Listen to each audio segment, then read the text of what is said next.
A monumental episode 50 of the Bush League Huddle Fantasy Football podcast is here. We are live just in time for a glorious fantasy championship holiday week. I'm Raj, and I'm beyond honored to be joined by my co-hosts Fab and Nak on this milestone episode. Thank you to everyone who's tuned in, asked questions, call us out on bad picks. We're beyond grateful for your support. We hope you all had successful semifinal matchups, as successful as I did, where you hope you got, if not one, some, or all your teams to the finals. I was able to get past our boy Robbie in the Bush League Huddle semifinals. Fab, unfortunately, you succumbed to our boy Nick. Are you making the finals in the other league? In the other league? The league, Alex? No, in both of my leagues, I went up against the person who finished first in the league and who also put up the most amount of points possible this week. So, and I had a respectable week against Nick. I put up 180 points, which in the Bush League is a pretty good amount. Nick just put up 200 points by like 130. So like I was already done and dusted before the 4:00 games even needed to come around. But it's okay. There's always next year, I guess. That's what I've been saying every year now for the last like 10 years.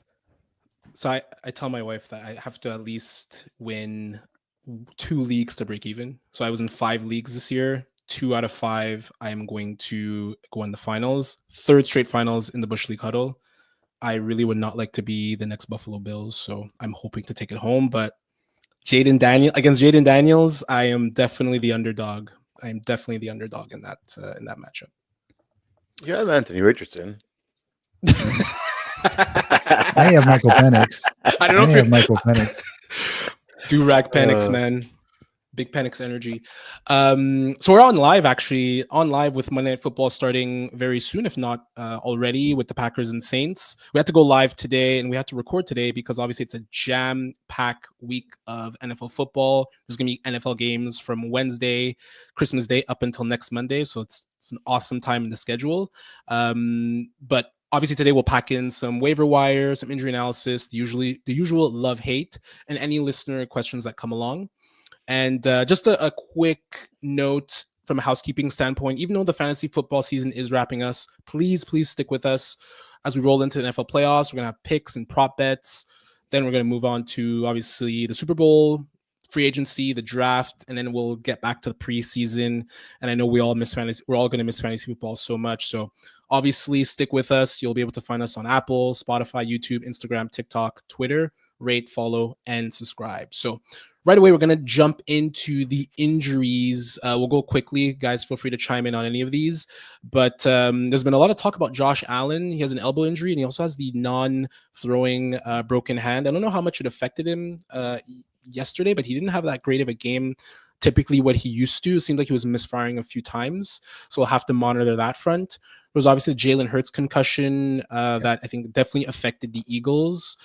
Sure, there was some drop passes, but Kenny Two Gloves showed his true form. Did not look good at all.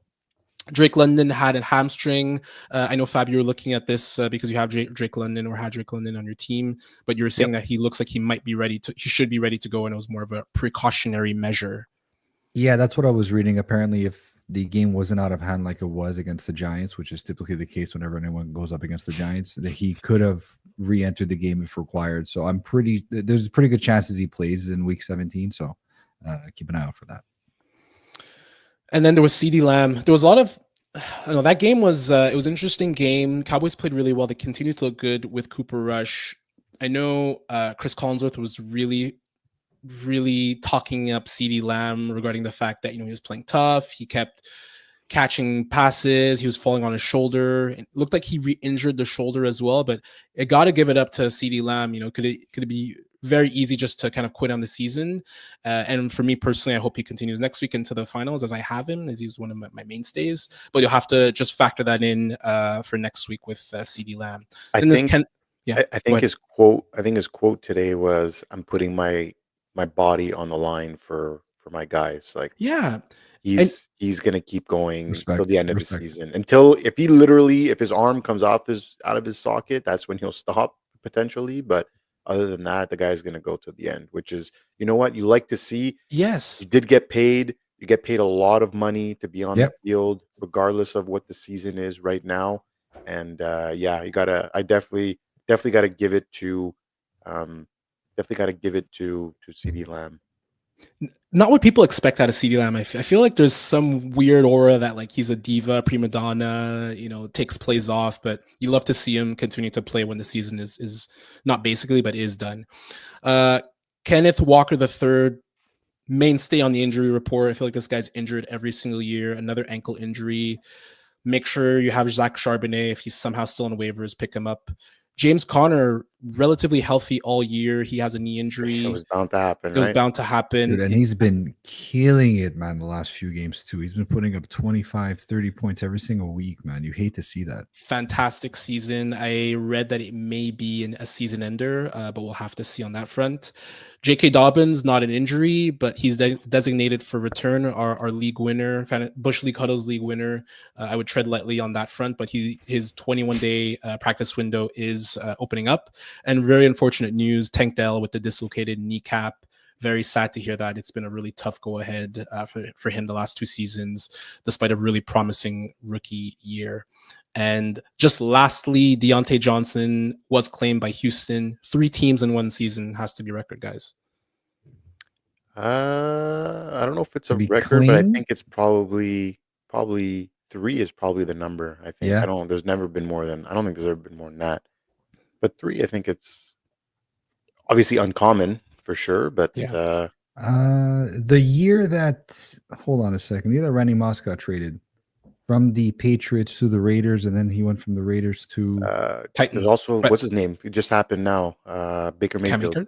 Baker Mayfield. Oh yeah, 3 teams in 1 year. Cam Akers was another. Cam Akers was going to be another one that I mentioned. Yeah. But Baker went from the Browns to the Rams to somewhere else. Did he end up to Carolina? Carolina, that's it. Browns, Carolina, and Rams. And then Rams, yeah. In any case, as Nak always says, when you leave Pittsburgh, you become a bit player. Did he leave Pittsburgh? Or you're talking about Deontay? Sorry, Deontay. Yeah, Deontay. Grass is not always greener. Grass is not always greener. Exactly. And before you go on, Raj, I have to say, friend of the pod just scored a touchdown as we speak, Mr. Dontavian Wicks. Oh my god! I thought you were going to say Marquez Valdez-Scantling. We have many friends. He's out tonight, actually. We have many friends of the pod. Yeah. Speaking of friends of the pod, our boy Caden Ross is live in the chat. He has a question, Caden. So I'm assuming you made the fantasy finals. You're asking if you should start DK Metcalf, Jameson Williams, Tajay Spears, or Kendre Miller for next week. Fab, what do you think? First of all, shout out Caden. Thank you very much for always engaging on TikTok and all that stuff and all your questions. Congrats on making it to the finals. I don't know what that feels like, so congrats to you. I don't know. DK and Jameson are always hard for me to trust from week in and week out. Kendre Miller, I can't really comment on that until I see what he does tonight. But right now, I say Tajay Spears. Tajay Spears has looked really, really good. I think he has the safest floor and a pretty decent ceiling for next week versus his opponent, which I'm not mistaken are the Rams, which I think Nak, you're going to get into him a little bit later. It's Jacksonville, actually. I'm sorry? His opponent Jacksonville? Jacksonville, yeah. Tajay? Right. Spears, you're talking? Spears goes up against the Rams next week. No, the Rams have goes to Jaguars. Yeah. Oh, okay. The Rams have the Cardinals. The Rams have the Cardinals? Yes, okay. Well, sorry about that. Anyways, so the Rams have the Cardinals, pretty good matchup. I would go with Spears out of all those right now, but that also depends on what Kendre Miller does later on today. We're live. We're live, Fab. Come on. Be prepared. Caden, actually, Nak, what do you think? Yeah, it's going to be Tajay Spears for me. I'll detail it in my love-hate later on in the pod. But DK is definitely a fade for me, which I'll also mention later on in the pod. Jameson Williams, two boomer bust. You're going to get 6 points or 25. So you really want to chance it this week. And Kendre Miller, I don't know. I feel like he's always injured too. So maybe he gets injured tonight and then you're screwed. So I would rank them in terms of like floor and ability to kind of at least have a decent game. Taiji, Jameson, DK, and Kendre. But I would agree with Tajay Spears. Like he looks like to have a really good floor, and he looks like he's in. Tony Pollard's back in a committee again. Thanks for that question, Kaden. We actually have another question actually from Jackson, who just joined the chat. Thoughts on starting Kyler Murray in lineup now that Cardinals are out of the playoffs? Nak, I know you were high on Kyler Murray early on this year. Maybe you want to take first and see what your thoughts on that. Yeah, at the beginning of the year, I pegged him to be top 5 QB fantasy wise. And honestly, early on, it looked like he might have a chance to get there. Lately has not looked great. Been running around a lot. The team on itself has not looked great, right? A couple of bad losses lately. It seems to be unmotivated, or I don't know. I don't know what happened to that team. We gave them high praise a few weeks ago. Look, he still has the potential to put up 20 plus points on any given week, and I know that they play the Rams tough. They love playing the Rams as an opponent. So I think depending on who your backup would be to Kyler Murray, I think, and because on the wire you're not going to really find much maybe over Kyler's ability with his potential. So I think I'm still starting Kyler Murray even though they're out of the playoffs, because they're going to want to try to knock the Rams out of the playoffs, right? Fab. He's not expected to be rested. He's playing. So if he's playing, he's in my lineup if I need him to be there. And the last time we played against the Rams, I know it was in week 2 of the fantasy season, but he did put up 31 points. So it's a good matchup. Yeah, Jackson, I'm assuming you're in a 1 QB league, which in that case, depending on who's on the waiver wire, stick around. We have a few QBs actually that we're going to talk about in our love hate. Yeah. If you're in a 2 QB league, for sure, like you're starting Kyler Murray. If you're in a 1 QB league, I'd be curious to know who else you have in the waiver wire. Also, you have your follow-up question. Cup only 3 targets this week. Yeah, it's really risky. I would say it feels like the Rams are going back to that. And I don't have the stats in front of me, but it feels like they're going back to that 12 personnel type of running game. Like they're really relying on Kyren Williams. And I don't know about you guys, Nak and Fab, but I was very, very, is it bearish? Bearish, where I was concerned. Bearish, Is that the right term? Yeah. Bearish on Kyren this year just because of the injury history. I thought because they drafted Blake Corum as well, that was a sign that they were going to replace him. They were passing a lot early on. They were passing a lot when Puka and Cooper came back, and now it feels like they're relying way more on the running game as they're getting positive game script as well. So I do think it's concerning. Cup is only seeing, you have like that, I think, 0 catch game against the Niners. Does it mean I'm going to sit him? Absolutely not. That is one guy I would never sit because there, as much as you're getting the 0-point games, you could easily get a 15 catch, 150-yard game that could win you your week. Yeah, but that's 2 games in a row now, though, right? Where he puts up really, really tough numbers. Even against the Jets last week, he put up 5.4 points, only 3 targets. I don't know, man. Like if you're in the championship game right now, it's not because of Cooper Kupp, and then you have to tell yourself like, what other options are there for you to start instead of him? At least gives you a better floor than 5 point. I know, Jackson, you're listening to someone who benched Breece Hall and who faced someone who benched Terry McLaurin in the finals. Yeah, I don't know. And I should, and you know what? And I should have benched Drake London instead, and that was on me. Most probably. No, guys. Cooper Kupp is starting. It's a legitimate question, though. It's a legitimate question. As I mentioned, Arizona plays them tough. It's a division game. They're likely going to have to rely on some passing. There's no chance if Cooper Kupp is on my fantasy team that I'm benching him this week. There's no way he goes 3 weeks putting up a dud like this. Impossible. I agree. Agreed.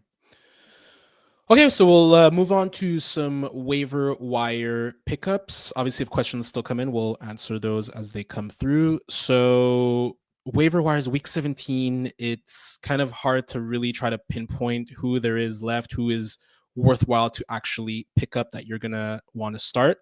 But this is how we see some of the interesting waiver wire pickups. Again, Bush League Huddle, we're a 2 QB league, so we obviously focus our podcast and our league on 2 QBs. So this will definitely have a 2 QB focus. But there might be some guys you may want to play even in 1 QB leagues. Yep. So just quickly, in terms of waiver wire QBs, Drake May, 16% owned. He's another 20-point game. He's been consistently at 20 points over the past few weeks. Bryce Young, 29 points against the Cardinals. And he gets the league worst Bucks defense in week 17. So that could be a very nice streaming option, even for a 1 QB league, potentially, depending on who you have. Cooper Rush has looked fantastic. We even mentioned it last week that hard to see a difference between him and Dak Prescott. However, you have to beware. You have to beware for that Week 17 game against Philly. That's one to avoid, I would say. Michael Penix Jr. I don't know what you guys thought about him. I thought he looked solid in his debut. Looked way better than Kirk Cousins. And I think the Commanders matchup is a decent one in a 2 QB league, depending on who you have. Any quick thoughts on that one?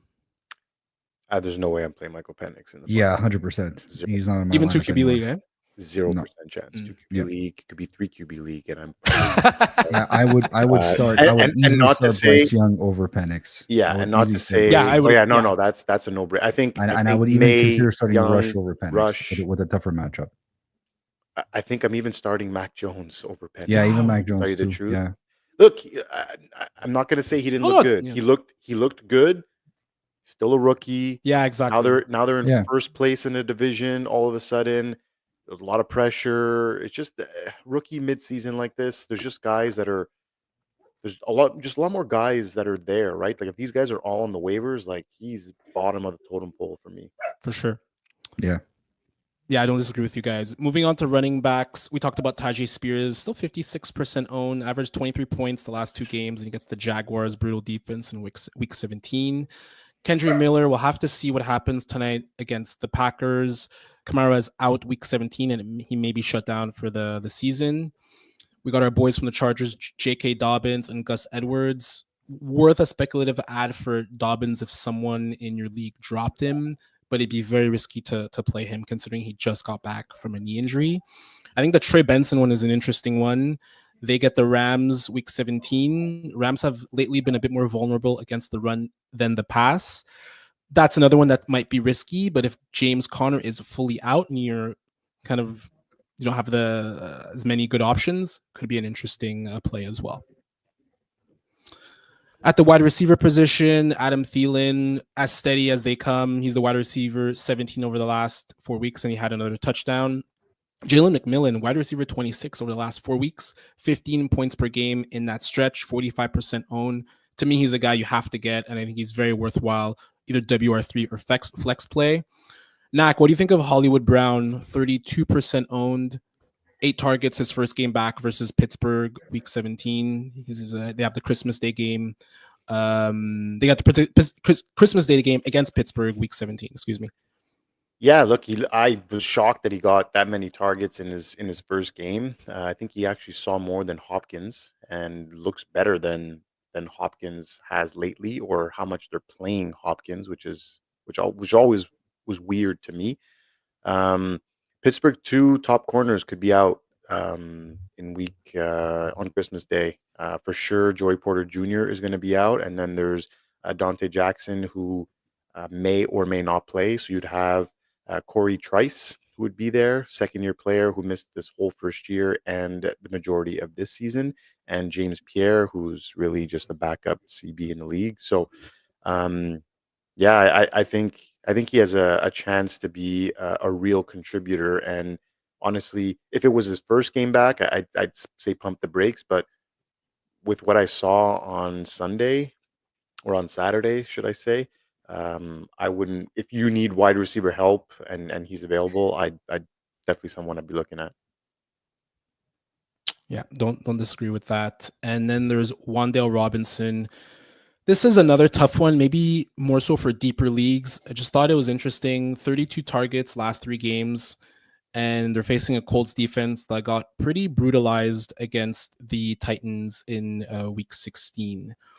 We'll move on to the tight ends. My boy Chiga Kwankwo finally showing a lot of signs of life. Back-to-back 10 target games, 13 and 19 points over the last 2 weeks. gets the Jacksonville Jaguars week 17. I think that's worth a definite add as well. We have another question actually from Caden.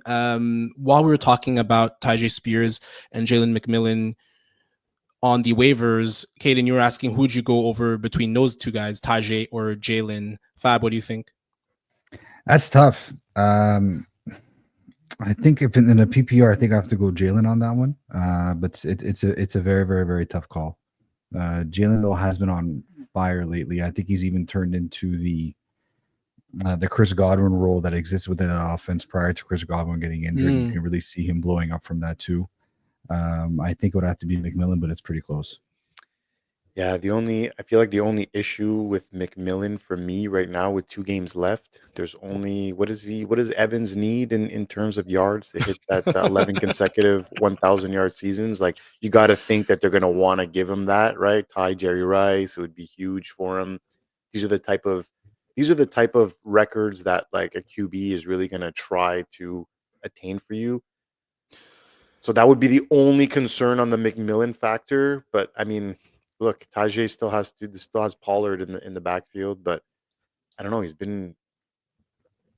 This is a tough call. This is one of those where you maybe flip a coin and you see how you're feeling that morning. Yeah. Caden, I'd also be curious to see who else you have in those spots, either at the flex or WR3 positions, because there's, depending on who you have, it might be a good opportunity to play both of them. But I don't know your full lineup exactly right now. Yeah, agreed. So we'll go back to the tight ends. We mentioned Chiga Kwankwo, 6% owned, definitely worth a good flyer, and I think startable against the Jacksonville Jaguars week 17. Will Disley, close to returning, and he gets the Pats, who are the 4th ranked D versus tight ends, bottom of the league, on that front. And then against Hunter Henry, he's been very steady. Patriots, for the Patriots, 8 targets in 4 of his last 5 games, 14 points versus the Bills in week 17. Last but not least, the defenses are super important. I picked up the Falcons last week, started them against the Giants, got 27 points from them, likely got me to the finals because of that, because I only got 7 points from Michael Penix. So whoever you could pick up on defense or even at kicker, which we won't talk about, Fab, if you want to talk about, you can. But whoever you pick up on defense can have a huge impact. So the Colts defense, we're going to pick on the Giants again. The Colts defense is 47% owned. They get the Giants week 17. The Giants are giving up the most fantasy points to defenses in the league thus far. There's the Miami defense as well. Shocker. They're going to be playing. Yeah, seriously. Yeah. Tommy, is it DeVito back or is it Locke? Yeah, Locke is finished. I think he's getting an MRI. Yeah, Dable's been non-committal on who the starter is going to be this week because Locke is getting an MRI. So I guess we're going to see. What's the QB 4 there on the team? What's his name? Tim Boyle. Yeah, him. Boyle. Yeah. What a mess. It's a dumpster fire. Honestly, it's pathetic. It's pathetic. 12 in a row. They're slated to lose 12 in a row by the end of the season. Good. Lose them all. Good. Lose them all. Shadur. Or Cam. Or Cam. Well, yeah, that's Jalen Mara might not want the, as you mentioned earlier today, I think the black QB. Yeah. God rest his soul. I still think they should have drafted Dwayne Haskins instead of Daniel Jones. New Jersey kid. Yeah, that was a nice story. It was a really nice story. Yeah, and he was pissed when they didn't draft him. Mm-hmm. Back to the defenses. So the Miami defense will face the Browns in week 17. The Bengals had 21.5 points versus the Browns offense in week 17. So that'll be definitely a defense to target. And then the Saints defense, they get the Raiders week 17. The Raiders are allowing 10.5 fantasy points to defenses this year. So the Saints are at 41% owned. So that'll be it for the waiver wire pickups. Now we're going to move on to our very popular love-hate segment. So week 16, love-hate, we're going to go through our record. We were 8-3 collectively. A few asterisks. I had Romeo Dobbs, so he's playing now. So we don't know if that's a win or a loss. But going through it, we went 5-1 in our loves. We hit on Drake May, where he had 20 points. We hit on Jalen McMillan, the mostly talked about Jalen McMillan today with 17 points. Cooper Rush played really well, got 16 points for Fab. Devontae Smith was our only loss, where he had 11 points in a really brutal drop that might have gotten the Eagles a victory.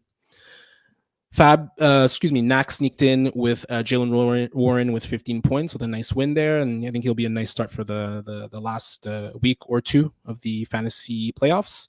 And a beautiful pick and call by Knack on Xavier Worthy, 21 points. He's really coming on to his own to be potentially that main target in KC.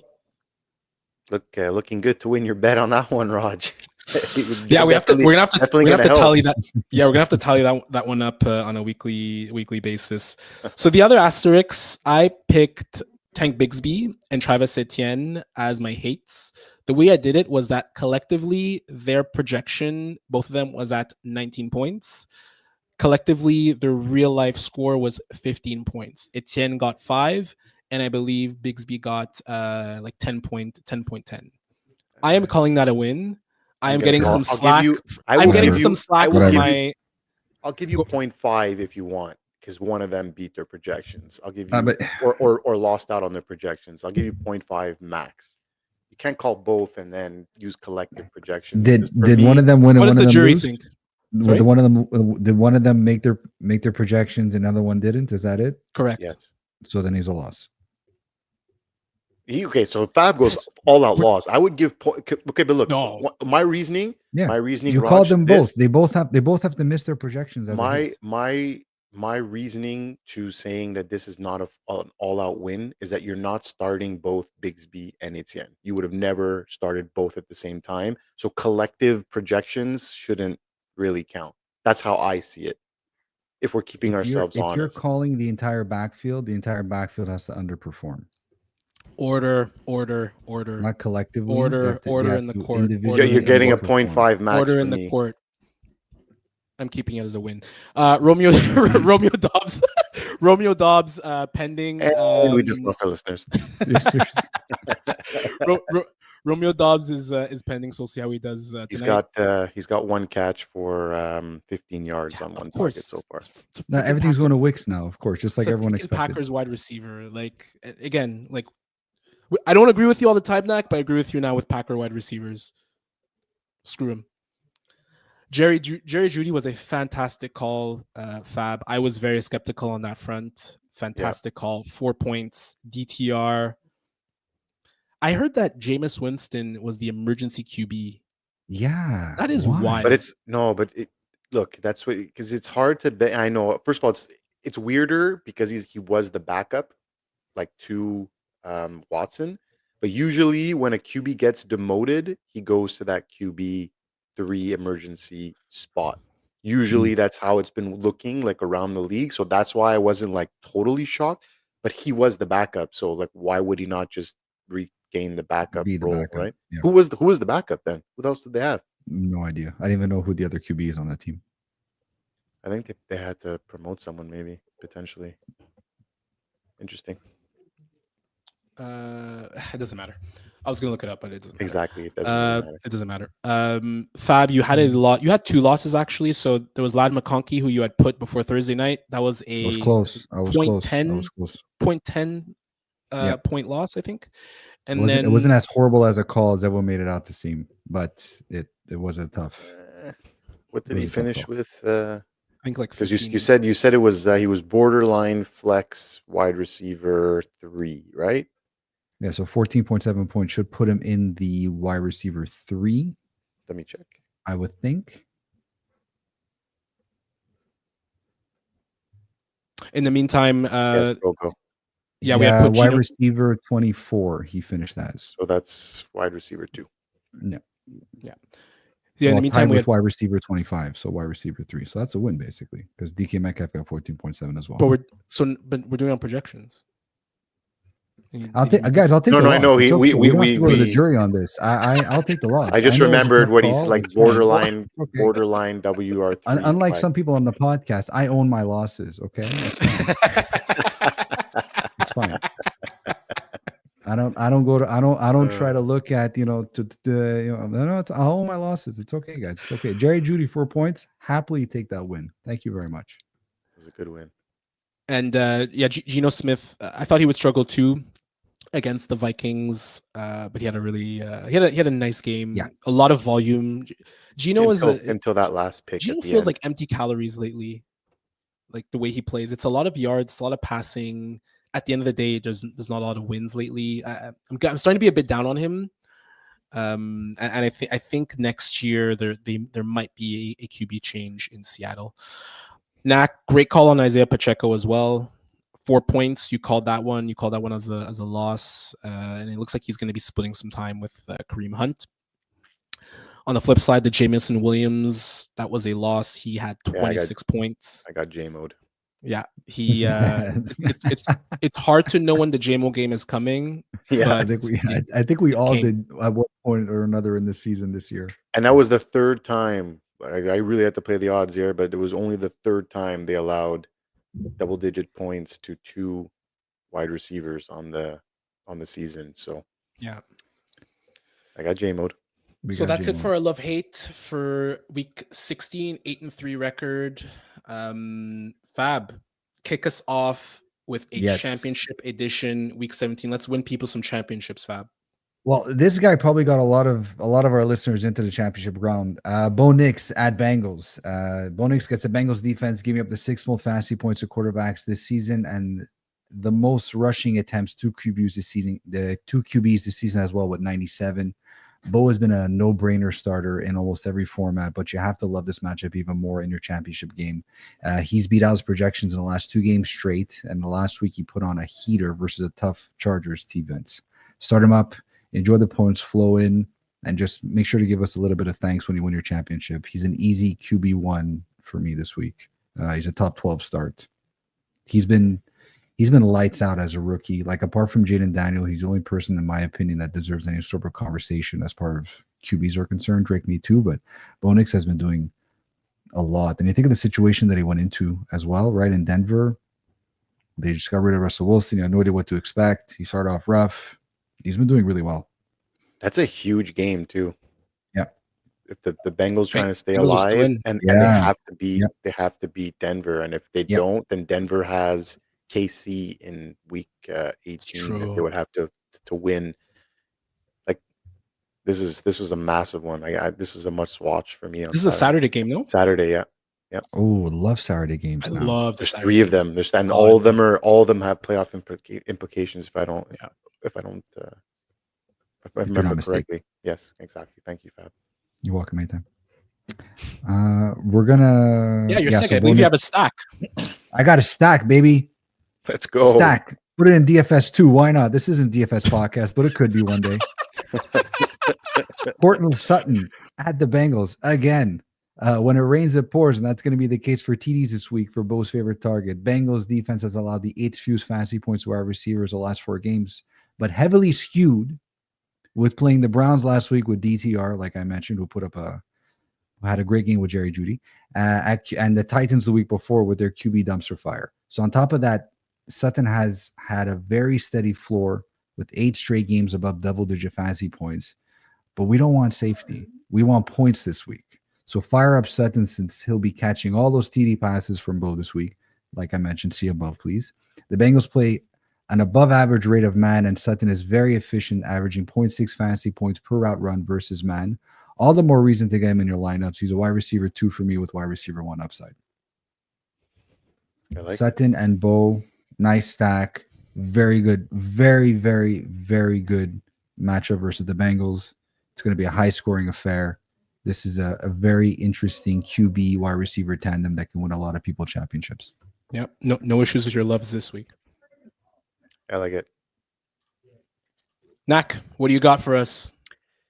Yep. So I've got Pat Freiermuth versus the Chiefs on Christmas Day, so 2 days away. He's been very quiet with Pickens out of the lineup, and even Arthur Smith even said they called many plays for him as the first read last week and the week before, but it just wasn't there. With Pickens logging a full practice today, seems set to return on Christmas. So The Chiefs are actually giving up the fourth most points to tight ends and are just a few weeks removed from giving up 30 to Brock Bowers. So look for the Steelers to get Frymouth involved early and often, and I like him to find the end zone as well in a game the Steelers must have after dropping 2 straight. And I think, honestly, even if Pickens does play, he's going to be a lot more decoy-ish than anything, I believe. I think he's still battling that hamstring, and even with that full participation, like I don't think he's going to be full go. Like I don't see like 80% of the snaps. I think Pat has been playing better with Pickens in the lineup. Yes, because that's what I'm saying. It takes the edge Everyone off is. of exactly. Everyone, you're exactly Everyone is. exactly what he said. Everyone is, and people know, right? Like he's the red zone target too. Like Arthur Smith alluded to that as well. And it's just like when you have Pickens in the game, there's just more room for everyone else, and I think he's going to be the benefactor of that. Nak, I'm curious. Would you start Frymouth over the likes of T.J. Hawkinson or Dalton Kincaid or Tucker Kraft? I think Tucker Kraft, yes, because we're staying away from Green Bay. Even Hawkinson, I would, even like Kincaid too. Like Kincaid has he been really consistent? Not really. Injured And too. and Hawkinson, like floor, but his floor is very low. Hawkinson hasn't been all that consistent either, and everything is going to JJ and Addison these days. Like with Aaron Jones sprinkled in the run game. So yeah, I think I am. I think this is a game where they're going to get him really involved. I think he for sure catches a touchdown pass in the red zone. There's no Chris Jones either for KC, which makes a huge difference in the pass rush rush game. So I think this is a big game for the Steelers. Like they're not locked in. They're not for both. No, Steelers have made the playoffs. They made the playoffs. Okay. Yeah. No, but for both, right? Yeah, obviously. Yeah. The Bills kept winning. So, it's just for seeding, really. They're projected to be either third or fifth, is what they're saying that they'll finish, because they have the tiebreaker versus the Chargers and the Broncos, because they beat them both this year. The Chiefs already locked up the first round bye, right? No, so the Bills, it's them and the Bills. Is them and the Bills? Still very much. They have to win. They have to win one game. Because the Bills have the tiebreaker. Yeah, the Bills have the head-to-head. Head-to-head, yeah. Naka, give me your second love of championship week. Yes, so it's the aforementioned Tyjae Spears at the Rams. He's put together 2 solid weeks, as we just spoke about. He was actually RB3 in week 15 and RB10 in week 16. He's also been seeing the majority of the snaps between him and Pollard, so he's been now snapping him 56% in week 15 and 61% in week 16. He's also scored 3 TDs in that span. So now he gets a Jaguars D in the fantasy football finals, and he has given up 13 plus fantasy points to patch catching backs in the past 6 weeks. So the likes of Madison, Hall, Gibbs, Montgomery, just to name a few. He's also become the short yardage back as well. There's being seeing a lot of him inside the 10. And I like him to go out and put up another solid stat line and find the end zone again against the Jaguars. Get him in your lineups. I'm happy that he is carving out a role. I had Derrick Henry all of last year, and I owned Spears all of last year. And when he would get sprinkled in, which was a lot of third downs, he looked electric. So I'm surprised. I know he had concussions this year, and I know he was injured. So I'm happy that they're sprinkling him in more, because I don't think Tony Pollard is an every down back. They both aren't. No. Exactly.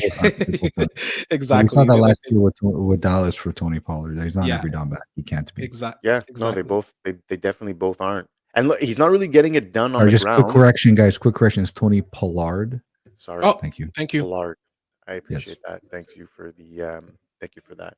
We got to keep ourselves honest. But he's not getting it done on the ground, really. Like he's got like 2.8 yards per carry, I think, last week, and similar to the week before. But he's getting a lot of catches, and then like I said, the touches inside at the goal line definitely help. Yes. And I know you alluded to it, Knack.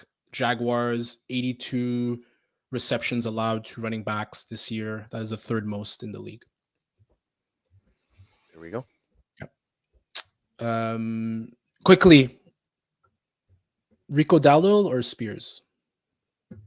This week? Rico Dowdle against Philly. Yeah, Rico Dowdle against Philly. Spears against the Jags. Spears. Yeah, that's what I thought.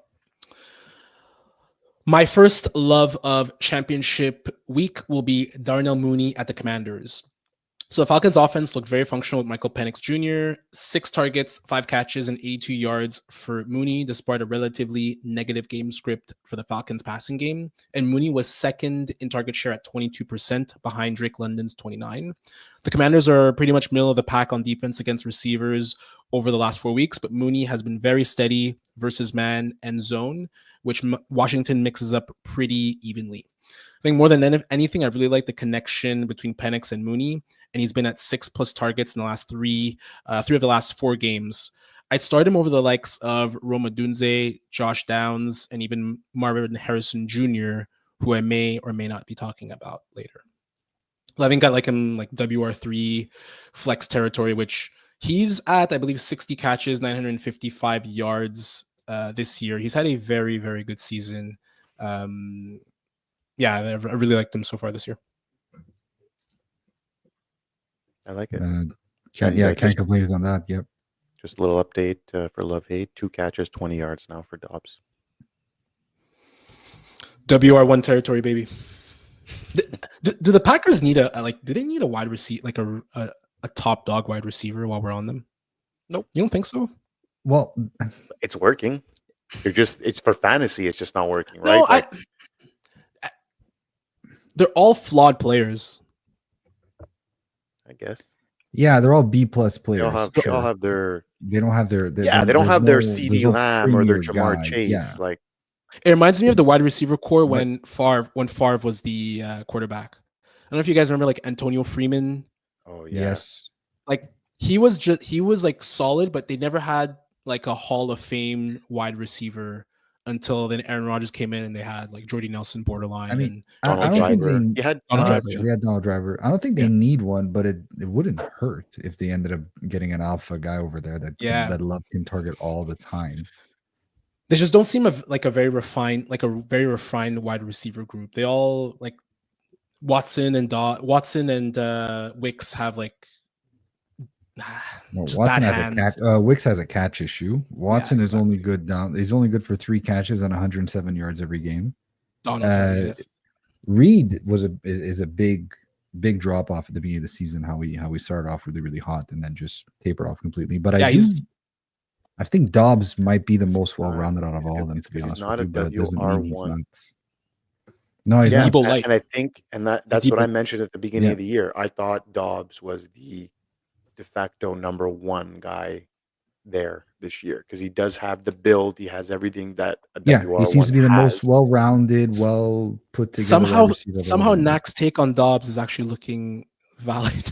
It went from looking great, then it looked bad, looked great, then it looked bad. Now it's looking good again. Second hate for me, second love for we're talking about hate. The Packers are receivers that we hate so much, and I'm already moving to hates. Second love for me this week on championship weekend is Anthony Richardson versus the Giants.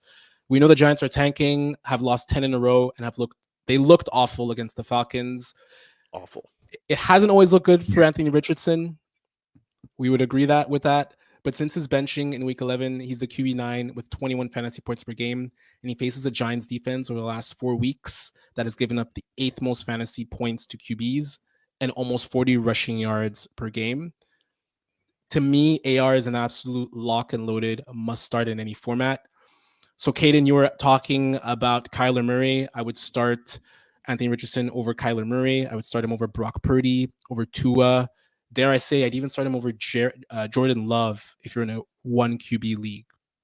5 rushing TDs and almost 10 carries per game in 5 of his last 6 make up for his poor passing, which he's still good for 1 to 2 deep shots per game. So fire up, Mr. Anthony Richardson. 5 of 8, 100 yards, 1 TD, 15 carries, 60 yards, 3 touchdowns. And then he woke up.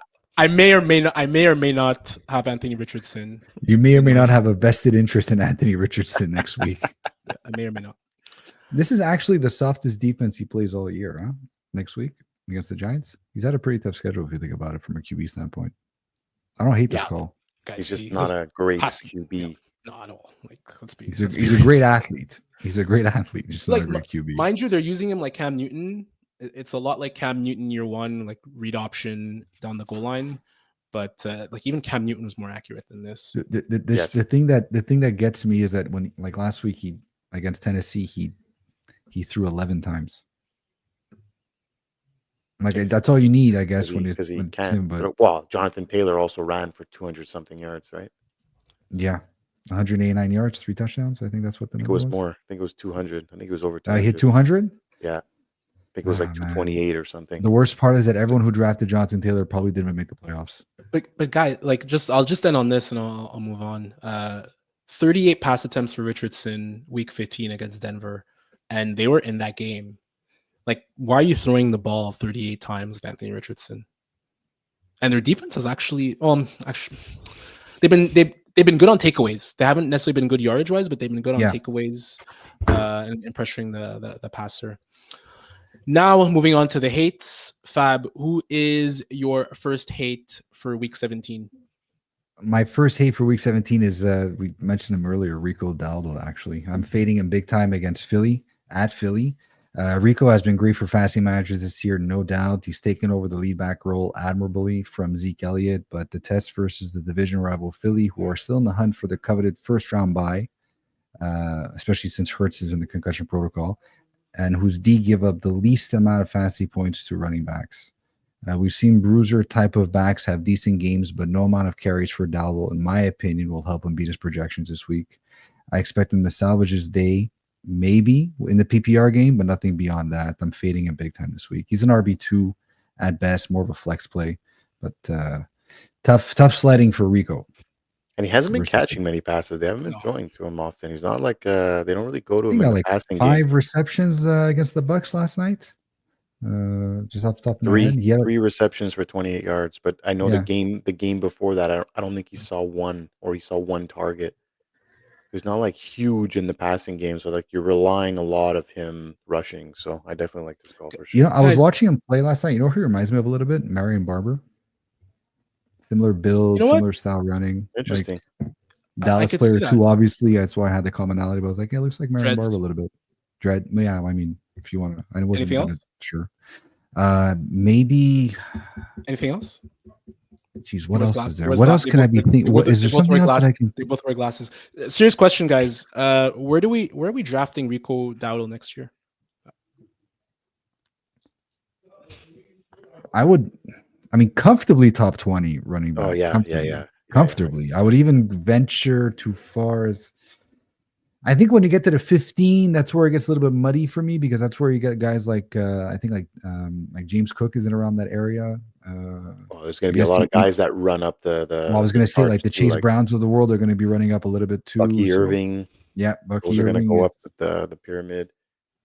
Yeah, like the Najee's are going down. Sure. Stevensons are going down. Yep. Stevensons are going down big time. Yeah.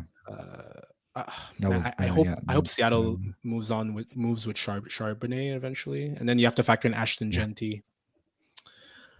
Yep. Fab, who's your second hate for this week? I might get a little bit of hate for this, but it is what it is, I suppose. Drake London at Washington. Drake London, wide receiver 30 in the last 4 weeks. He hasn't topped 100 receiving yards since week 5 when the Falcons played. You guessed it, the Bucks. Sure, Penix can't be much worse than Cousins, and he showed flashes last week versus the Giants, but apart from that, it was a little underwhelming in my opinion. Week 17, he faces Washington in a heavy, and Drake London faces Washington in a heavy dose of Lattimore. And Washington have been pretty good versus X-type receivers, notwithstanding A.J. Brown last week. Washington play a little bit more zone than man coverage, and the differences of yards per route run for Drake is staggering. 0.38 for zone versus 0.81 for man. Drake has a very solid floor, but in a big game, you might need to chase some more upside. I don't see Drake as better than a wide receiver 3 or even flex play, considering more interesting matchups out there like Jacoby Myers, Lyle McConkey, Sutton, like I mentioned, and Jalen McMillan. Oh, and he's dealing with a hamstring injury as well. He's expected to play. Just looking at some comments about how, like I mentioned earlier in the episode, he could have played that game if he needed to. He could have gone back in the game versus the Giants if he needed to. But typically, these types of soft tissue injuries, they could linger. So if it does crap up again during the game, could be something to take into account as well. Lattimore is actually hurt too. He got hurt again? Mm-hmm. He played the whole game. He left towards the end of it, I believe. Well, all the same. Yeah. All the same. I'm not a fan of Drake London versus Washington this week. It's too bad because he had now you don't like him now that you're out of the fantasy playoffs. To be honest with you, I started him last week, and I was like, you know what? Like I'm just like risk it, no biscuit. You know, like Penix is gonna come in. He does push the ball downfield a lot more than Cousins, I find, and I guess that's why it's more of a benefit to Mooney, I think, than maybe to Drake London. But Breece Hall. That was Breece Hall. Like, there's so much like unknown. Is he splitting carries? Is he not splitting carries? I was like, you know what? I don't want to deal with that headache. And Drake London's future for me is like if he gets a good QB, because he hasn't had one in 3 years. His future to me is Mike Evans, like ball winning deep shot guy who could overpower guys. I see, but he needs a good QB for that. He does, but he's been super steady the entire season. Like if you look at the first 10 weeks, like those are money numbers. It's just the last like few weeks where he hasn't been playing up to his potential, I suppose. And with the change in QB and also with the tough matchup too, I'm not a big fan of him this week. Agreed. Thank you, Fab. Nak, who do you have as your first hate for week 17? Yep. First hate for me is going to be Jake Ferguson at the Eagles, another Dallas player here. The passing game has surprisingly not missed a beat, though, with the loss of Dak Prescott. And in fact, it's actually looked a lot better, in my opinion, especially in fantasy. That, however, cannot be said for Jake Ferguson, who has not topped 40 yards since back in week 9 and gets a tough Eagles team, giving up the 5th least points to tight ends and have held them under 7 points in 2 of the last 3 games. After a heartbreaking loss, Philly is going to be fired up, and there should be much better options to consider in the fantasy finals. Definitely don't like Jake Ferguson.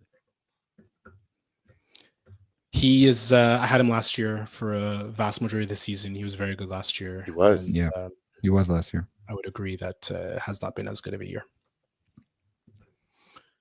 Nak, who do you have as your second hate? Yeah, last but not least, I've got DK Metcalf at the Bears. So he's had a miserable season to date. I think everyone can kind of agree with that. He's definitely not the first option in this offense anymore, and he's been held to 4 receptions or fewer in 5 straight games and has not gone over 66 yards in that span. He did find the end zone. Man. Yeah, that's incredible. When I read up on these stats, I was really shocked. But he did find the end zone to save his fantasy day in week 16, but don't expect that to continue as it was his first TD since week 7. The Bears still give up the second fewest points to wide receivers, and although they've given up some big performances in the past 4 weeks, Metcalf is not named Justin Jefferson, Jordan Addison, or even Amon-Ra St. Brown, so he's a must-sit for me in week 17. More than anything, Thursday night game, Seattle West Coast team traveling east or Midwest on Thursday. It's hard to trust anyone in that situation. But where do you draw the line in terms of who would you start DK over? So I'm starting. Yeah, look, I'll go through the list. I'll start Keenan Allen over him. I'll start Thielen over him. I'll start Ridley over him. I'll start Xavier Worthy over him. Man, even Deebo Samuel came back to light, but I just don't like the player. Devonta Smith, no, just because Kenny Pickett might get another start, so I'd be a little bit skeptical. Maybe Khalil Shakir too over Metcalf. Definitely Khalil Shakir. Like, Khalil Shakir before for Ridley, I think. But yeah, I'm not. I'm with you there on that. Oh, Before Debo, for sure. I like Before Debo, for Ridley. sure. I like Ridley Ridley a this week lot. too. I like Ridley this week as Nick, well. I really like Ridley this week. Look, if you have to start him, he's your desperate flex play this week, or else like find someone else. Like, there's no way if you have 3 wide receiver slots, DK should not occupy one of them. I agree. Yeah, I would agree. Last but not least, for my hates, first off, I have a Bush League Huddle favorite, Marvin Harrison Jr. at the Rams. So MHJ has not topped over 5 receptions in a game or over 60 receiving yards since week 8, and he's gone 4 out of his last 5 games without a touchdown. It is easy to think you could start him this week against the Rams based off his 4-catch, 130-yard, and 2 TD performance against LA, but that came in week 2 of the season. His impact on offense has been dwindling, and Kyler Murray, to me, looks unsettled on a week-to-week basis. And over the last 4 weeks, the Rams have given up the 8th fewest fantasy points to wide receivers, despite the shootout matchup versus the Bills, and have really showed up their pass defense since the early portion of the season. They've held their last 2 opponents to 10 points or less. I would start players like Xavier Worthy, like we mentioned, Calvin Ridley, Josh Downs over Marvin Harrison Jr. Again, I know you might have drafted him early. Be willing to miss out on that first big game that he has, because I just don't think it's coming. And he's been mediocre as a fantasy option, in my opinion. That big game came, and it was in week 2. No, exactly. Yeah, it came and it went, and we've been waiting for the second big game for 15 on the weeks line. now. I wouldn't put my finals on the line with him. Yeah, no, absolutely not. Absolutely not. Nak, there was a I'd podcaster rather start Hollywood Brown than Marvin Harrison Jr. this week. Nak, there was a podcaster I listened to, and he said they're using Marvin Harrison Jr. similar to how the Steelers use wide receivers, or specifically James Pickens, where they're not allowing him. Did I say James Pickens? You did. George Pickens, thank you. Where they're not allowing him like a super refined route tree. It's more like Pickens in his first year was just downfield routes. And that's kind of how they're using Marvin Harrison Jr. now. They don't want to put too much on his plate. I don't know if it's because he can't take that much on his plate or he doesn't want to. But not what you want to hear out of your 4th overall pick, that he's they're kind of easing him along. No, you're absolutely right. Like, the Steelers do this. They do this a lot, and it's very frustrating. Like at the beginning of the year when they drafted Roman Wilson, like he got hurt, yes, for sure, but the plan was always to ease him in and not get, like, this team didn't have any wide receivers. Like, what was the excuse there? Like, you needed a body, you needed a guy, you drafted him in the 3rd round, like, play the guy. And to more your point, Harrison, fourth overall pick, like, there's guys like BTJ who are lighting it up right now with bigger route tree, and he was drafted in the late 1st round. Yep. Like, I don't know. To your point, maybe that it is. Maybe it's just not for him. Maybe he just can't handle that many, that many plays or that many. I don't know. It's strange. It's very strange. Team that wasn't going to win a Super Bowl anyways. Like, let's be real. Like, yeah. Like, this is the time. This is the time you want to learn. Yeah. That's weird. Second hate, I'm going to go the controversial route, like my friend Nat goes. I'm going to fade Joe Mixon versus the Ravens. Ooh. Joe Mixon has looked great this season, but his offensive line has the 5th worst run blocking rate in the league, according to PFF. When he's been able to find any creases, he's looked electric and powerful, but those creases are rare. So they've been heavily reliant on big rushing plays this year, and the lack of that has caught up to them over the past few weeks. Last 2 games in tough matchups, 10 points versus Miami, 8 versus the Chiefs, and 9.5 points against the Titans in week 12. And in week 17, he gets a Ravens defense that has given up the 7th fewest fantasy points to running backs over the past 4 games. The Titans have one of the most inefficient rushing attacks in the league. So if you're in a situation where you have, let's say, like a Derrick Henry and a Chase Brown and Mixon as your running backs, and you have a solid wide receiver 2 type you could flex, I would strongly consider making that move over Mixon. I don't hate the call. It's a hard decision to make. I feel like if you have him in your lineup, you did it last week. Breece Hall is not Joe Mixon this year at all. Breece Hall is not Joe Mixon this year at all. He's not, but bench Joe Mixon. You're saying Ben Joe Mixon, Fab, Nak? No. Oh, I don't. No, I'm not going to. It's easy to. I can see you fading him, but you can't obviously mention. But I can definitely see you fading him. So this is what happened to me last week.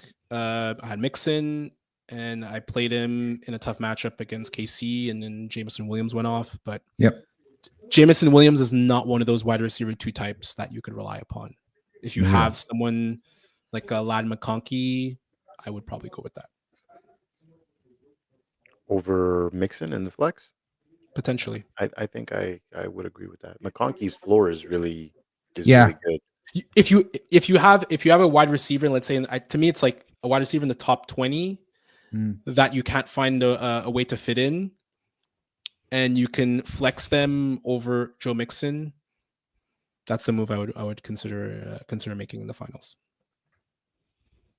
They might have to rely on him a little bit more, though, right? With another wide receiver going Great down. point. Deontay Johnson now, he's come in today. They play in 2 days. He's not going to have very many. Yeah.